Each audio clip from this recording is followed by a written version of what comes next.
Alright, this is for Chuck, Mr. Fenster, and for Dut on the forum there. These are the top pick snap beans. You can see they have produced very well. This is just 4 plants right here, and they did make some runners coming up the side here, trying to make some more beans on the end there. So these are supposed to be top pick snaps. I guess you're supposed to pick them when they're like this right here, which I'm not quite sure. They look like they have filled out. Got a lot of beans in there, so a little bit different for a snap bean than what I'm used to looking at. More like a shelled bean, but this is what they look like so far. Alright, these top pick snap beans, supposedly what they are drying out pretty good. Won't be long. I'll go ahead and shell them out and see what they do. You look at the size of this thing right here. That's a humongous bean. Alright, this is one of them right here. I guess you're supposed to eat them when they're real skinny like this, instead of letting them get real big. So actually that's not a bad snap bean right there. But you look at the size of them. Let me get one that's pretty much dried out, or it's working on it anyway. And that's what they look on the inside, these little beans right here. So what I'm going to do is dry these out, and I might get enough to plant me one row out there and save enough of those seeds to try it again. So they look like, I reckon you could take them like that right there and just snap them things off. I tried a small one to see. They don't have any strings on them, so I think they might be alright. We're going to try it and see.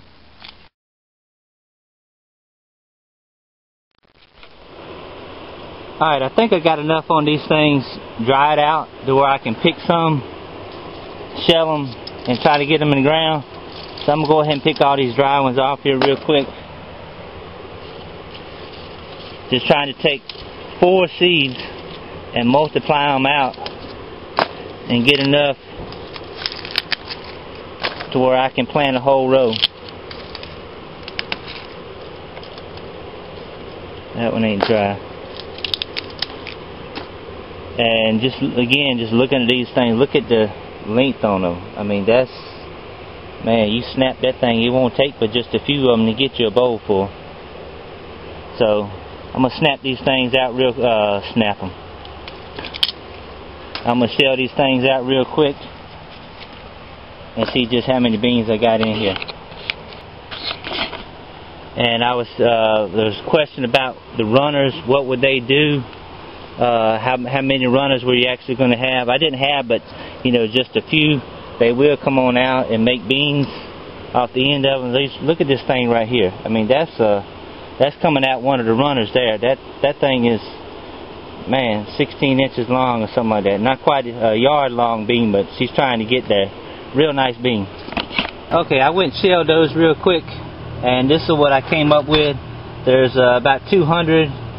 Just over 200 seeds that came off of 4 plants, and as you can see, there's still plenty more beans on there. That's a pretty good return. You plant 4 little seeds and come up with all those. Plus, if you had eaten them fresh, that'd been a whole lot of snap beans right there. So what I'm gonna do is fix me a row down in the garden. I got one row that I've been saving to put these seeds in, and get that done. It doesn't look like a whole lot. You know, I've been trying to scuffle. Trying to do the best I could with just 4 little seeds that came up and get a return off of that enough so I could go and multiply my numbers and get enough to plant. I went to the post office this morning, and that's what was in the post office. These seeds that come from Dut down in Louisiana anyway, and I got a message from him that he still had plenty of seed left over, so I said, send them to me, man. I'll put them in the ground. So as you can see, I've been scuffling trying to get these seeds right here. All the while he still had these extra seeds and nowhere to put them. So we're going to take care of it. And if there's somebody else out there, I'm not going to plant all these seeds at one time. I'll make sure I save enough where if I have a bad crop or it disappears, I've got enough to go back and restart it again, because they look like some really nice beans. But if there's anybody who would like to try some of these, I'm going to do, he's been kind enough to send me these seeds right here. So I'll pay it forward and try to send some to a few other people if y'all like to try them. Just a few seeds and get them growed out and save your seeds, and then you'll have enough for next year to And so Dut sent me these things, and I forgot to mention, he's got a garden down there. It's absolutely huge. He says it's a personal garden. The thing is so big, the roads are so long. I'm not kidding. He's got rest areas like the interstate highways. The roads are so long. And my understanding is he had to petition the FCC to be able to do this garden because it's so big. They need to put 2 cell towers on it. The thing is absolutely huge. So I'll put a link on here somewhere. Y'all go look at that great big old garden down there. And the only thing I can think about is you're going to need a whole lot of refreshments at the end of them rows. That's for sure. Alright, this is where I'm going to put them at. This is garden spot number 4 actually. I don't think I've ever showed this one. The soil is pretty poor. This is my 2nd year working this right here. I put a lot of horse manure on it last fall. Overwintered it with wheat to try to build it up a little bit, but I got one row right here beside my okra. It's got some Clemson spineless that David sent me from down in Texas, and my snap beans over here on the right hand side. So we're going to take this one row. It's kind of got a crust on it, pretty nasty clay up in here. So what I'm going to do is take the walk behind till and go down in there and loosen that thing up, then dig me a furrow with my hoe, drop my seed down in there and cover it up just like Donald does in his videos. I don't have enough seed right here to bother with getting the little planter out, so I'm going to just do it all by hand.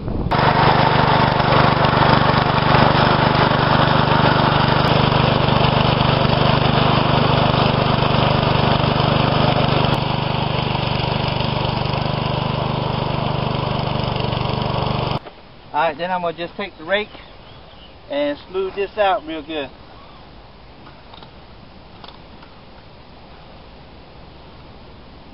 Alright, then I just make me a little furrow right down the middle of it.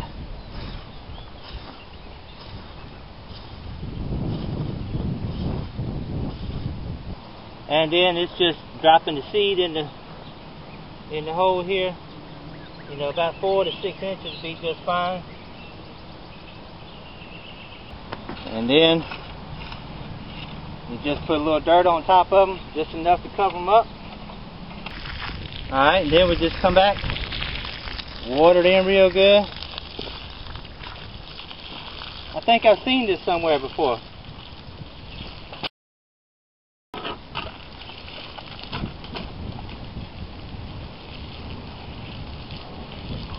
Alright, Donald, did I pass the test? Alright, I finished up. That's my 75-foot row of top pick snap beans right there. Actually, I was able to do it all with just the 200 or so seed that I had picked out of the greenhouse. So I still got all these seed that Dut sent me right here. But I ain't going to send them back. So I'll use them. I'll probably plant a late crop or something like that. But that's pretty cool how you can grow 4 plants, take 4 seeds, multiply them out, and get enough seeds to plant you a whole row. That 75-foot row right there, as thick as those beans were on those plants inside the greenhouse, they're going to make a whole lot of snaps. I took one of them inside and showed my wife, one of them about 16 inches long there, and showed it to her, and she just shook her head. So these things make like they're supposed to. There's going to be a whole lot of canning going on. So in addition to the tomatoes and everything else, that girl's going to be some kind of busy. And like I said, this is my garden spot number 4. It's 75 by 75 for a reason. That's what my sprinkler does in one setting. I'll explain all this thing to you again another day when it ain't so windy. And up there is spot number 3 where my corn and some more beans and cucumbers are. And on the back side right here, this is little spot number 5, and then back over the hill in the distance is garden spot number 2. So I don't have any great big spot with long rows, but every open space I got where I think I can get some in it, I plant something to eat.